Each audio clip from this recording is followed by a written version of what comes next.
ঠিক বিকাশ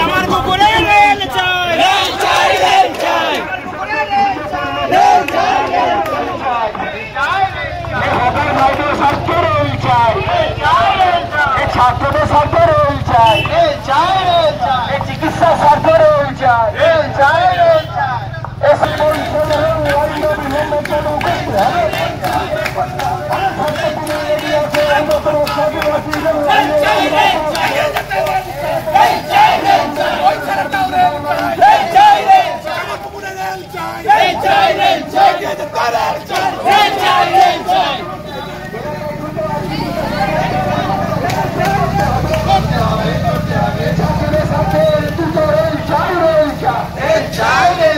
মিছিলে অংশগ্রহণ করুন।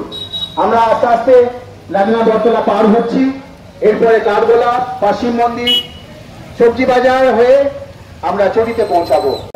কামারপুকুর রেলচাই পক্ষ একেবারে অরাজনৈতিক পক্ষ, যেটা আবারও বলছে আমরা কারো বিপক্ষে নয়, আমরা রেলের পক্ষে। সকলে আসুন, এবং আমাদের এখানে কোনো পদাধিকারী নেই, কমিটি নেই, অতএব আমরা সকলে মিলে আমরা এটাকে নেতৃত্ব দেবো, সকলে মিলে এই আন্দোলন বা এই মুভমেন্টে এগিয়ে নিয়ে যাবো। সকলকে ধন্যবাদ, এবং ধন্যবাদ জানাই পুলিশ প্রশাসন, গোঘাট থানার এবং যে সংবাদ মাধ্যমে যারা উপস্থিত হয়েছেন এই বৃষ্টির মধ্যেও, আপনাদের মাধ্যমে এবং আমাদের সকলের মাধ্যমে সোশ্যাল মিডিয়াতেও আমরা ব্যাপকভাবে প্রচার করব। যেখানে আপনারা যারা সোশ্যাল মিডিয়ায় আছেন আমাদেরকে সহযোগিতা করুন, কারণ আপনাদের সহযোগিতা ছাড়া এই স্বপ্ন তার বাস্তবায়িত সম্ভব নয়। এবং সবচেয়ে বড় করে যারা হয়তো আসতে পারেননি, বাড়ির বাইরে থেকেও আমাদেরকে সমর্থন করেছেন, কারণ পুরো পথটা আসার সময় অনেকে আমাদের হাত তুলে সমর্থন করছেন, অনেকে আমাদের ইশারা করছেন।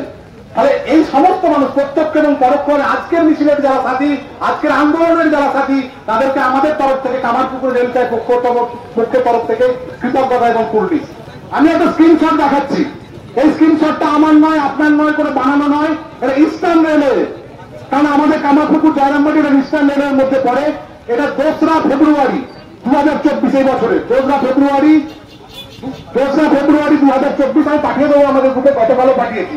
2রা ফেব্রুয়ারি 2024 আমাদের অনেক কনফিউশন আছে, অনিশ্চয়তা আছে, যেখানে বলছে যে এই আন্দোলন চলছে, ওই আন্দোলন চলছে, যেখানে রেল নিজে বলছে বিষ্ণুপুর থেকে জয়রামবাটি, বিষ্ণুপুর থেকে তারকেশ্বর 82.47 প্রায় 82 বা 82.5 কিলোমিটার, যেখানে মাত্র 950 মিটার রেলের ট্র্যাক খেলা বাকি, মানে রেল লাইন তৈরির কাজ বাকি। যেখানে একটা ভারতদিঘির একটা সমস্যা আছে, আমরা ভারতদিঘির মানুষের বিপক্ষে নয়, কিন্তু আমরা রেল চায়ের পক্ষে।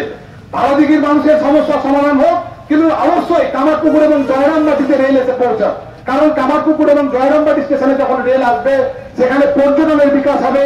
পর্যটনের বিকাশ হলে রেল নিজে তার ইস্টার্ন রেলের সাইডে বলছে সোশিও ইকোনমিক ডেভেলপমেন্ট, মানে হচ্ছে অর্থনৈতিক উন্নতি হবে এবং সামাজিক উন্নতি হতে হবে। কি হবে সেটা হতে পারে, বহু মানুষ যখন রেলে চেপে আসবেন, স্বাভাবিক কারণে আমাদের টোটো এবং অটোলার সংখ্যা বাড়বে, তাদের আয় বা রুটির একটা জায়গা তৈরি হবে, বিকল্প কর্মসংস্থান হকারির তৈরি হবে, এখানে ব্যবসায়ীরা উপকৃত হবেন যদি এই পর্যটন কেন্দ্রের বিকাশ হয়।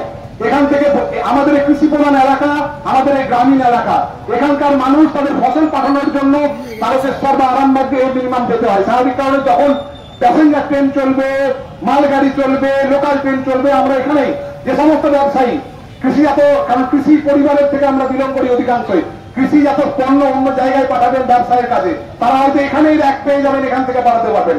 অতএব আবার কিছু সংখ্যক ছেলে যারা কলকাতায় বিভিন্ন ইনস্টিটিউশনে হয়তো স্নাতক বা স্নাতকোত্তর করতে যায়, তাদেরকে যেমন টিকেসিটা বললেন, এখান থেকে আমরা 30 টাকা 35 টাকায় গোঘাট বা আরামবাগ যাচ্ছি, তারপরে আমাদের 20 টাকা ভাড়া। ফলে অর্থনৈতিক ভাবে আমরা যেমন উপকৃত হবে, তেমন আরো দ্রুততার সঙ্গে আমাদের রাজধানী কলকাতা আরো নিকটতর হবে। এমনকি এখান থেকে বিষ্ণুপুর যাওয়ার সময় আমাদের গাড়ি ভাড়া করতে হয়, সেটা হয়তো আগামী দিনে করতে হবে না, 5 টাকা বা 10 টাকা ভাড়ায় আমরা পৌঁছে যাবো। অতএব আমাদের এই দাবি, যেখানে আমরা চাই, আমরা কারো বিপক্ষে নয়, কিন্তু আমরা রেলের পক্ষে। রেল কামারপুকুরে আসুক, রেল জয়রামবাটিতে আসুক, এবং হাওড়া থেকে শুরু করে বিষ্ণুপুর, তারপরে বিষ্ণুপুর বা হাওড়া থেকে আমরা ভিন্ন রাজ্যেও যেতে পারি এইভাবে যোগাযোগের মাধ্যমে। ফলে কামারপুকুর রেল মানচিত্রে যখন উঠে আসবে, কামারপুকুর এবং আশপাশের যারা মানুষ আছেন, হাজিপুর, ডাঙ্গাই থেকে শুরু করে বদনগঞ্জ, জয়রামবাটি যারা মানুষ আছেন, তারাও একইভাবে উপকৃত হবেন। অর্থাৎ এই প্রয়োজনটা আপনার সকলের। আমি কিছু কথা বলবো, কারণ এই পরবর্তী মুভমেন্ট নিয়ে অনেকেই জানতে চাইছিলেন। আমরা আজকে আবার মিছিল করবো, আগামী মিছিল করেছি, আগামী দিনে আরো বেশি সংখ্যক মানুষ আসবেন, তখন আমরা হয়তো কামারপুকুর স্টেশন থেকে গোঘাট স্টেশন অব্দি আমরা মিছিল করবো। এবং এছাড়াও আমরা দুটো ব্লকে যে ডেভেলপমেন্ট অফিসার আছে বা বিডিও সাহেব আছেন, তাদেরকে আমরা ডেপুটেশন দেবো, কারণ হারাদিঘিটা একটা জায়গায় পড়ে, একটা ব্লকে পড়ে, এবং কামারপুকুর স্টেশন একটা ভিন্ন জায়গায় পড়ে। এবং আর দল মত নির্বিশেষে আমরা জনপ্রতিনিধি যারা আছেন তাদেরকে আবার যাবো তাদের কাছে, যাতে তারা বিধানসভায় বা লোকসভায় বা মন্ত্রীর কাছে বা আমাদের স্থানীয় প্রশাসনের কাছে এই বিষয়টা তুলে ধরতে পারেন।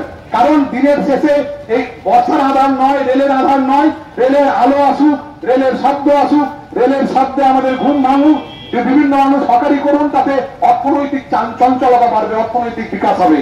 আগামী দিনে আমাদের যে গ্রুপ আছে, অনেকে হয়তো অ্যাড হননি, কিন্তু একটা সোশ্যাল প্ল্যাটফর্ম দরকার, কারণ আপনাদের সঙ্গে রেগুলার বেশি দেখা হয় না আমাদের বা কথা হয় না। সেই গ্রুপে আমরা নিয়মিত আমাদের পরবর্তী ভাবনা জানাবো। কিন্তু আমরা চাই আপনারা সকলে মিলে আসুন, হয়তো সরাসরি আসতে পারবেন না, পরোক্ষভাবে আসুন, কিন্তু একজোট হয়ে যখন লড়াই করব, একতাই বল যখন আমাদের হবে, তখন রেল নিশ্চয়ই আসবে।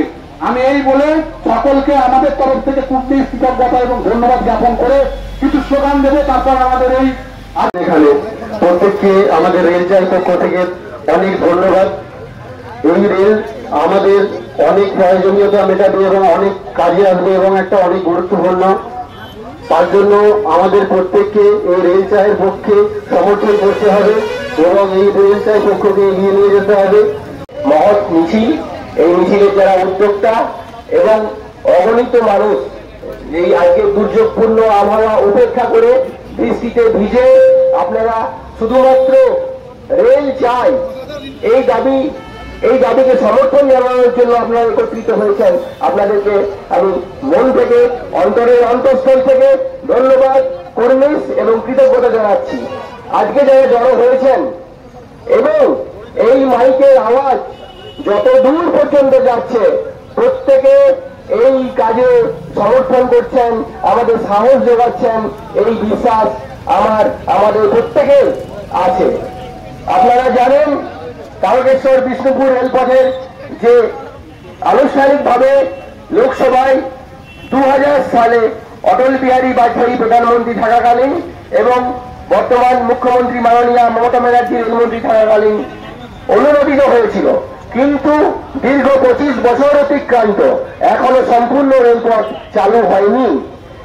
আর জয়রামবাটি, কামারপুকুর এবং বিষ্ণুপুর এই জায়গাগুলো অত্যন্ত পর্যটকদের কাছে এবং যারা অগণিত শিষ্য, গোটা বাংলা নয় সমগ্র ভারতবর্ষ তথা সারা পৃথিবী জুড়ে ছড়িয়ে আছে, তারা এখানে আসতে চায়, তারা এই পুণ্যভূমিতে পা রাখতে চায়, কিন্তু যোগাযোগ ব্যবস্থা অত্যন্ত খারাপ হওয়ার কারণে এখানে আসতে পারে না এবং অত্যন্ত সময় বেশি লাগে, অর্থ বেশি লাগে।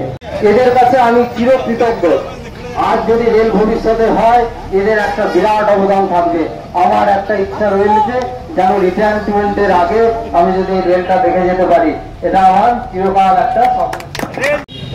আমি ভক্তিপূর্ণ প্রণাম জানাই ঠাকুরকে, যার আশীর্বাদে 85 বছর কাজমাস বয়সে আমি 32 কিলোমিটার দূর থেকে এসে এই মহান মিছিলে যোগদান করতে পেরেছি।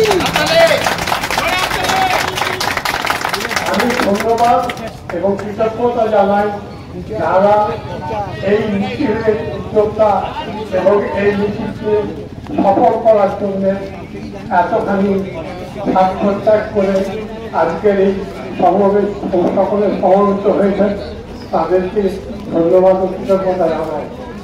আমি আরো তাদের কৃতজ্ঞতা এবং ধন্যবাদ জানাই যারা এই দুর্যোগের জন্য এই মিছিলে যোগদান করতে পারেননি।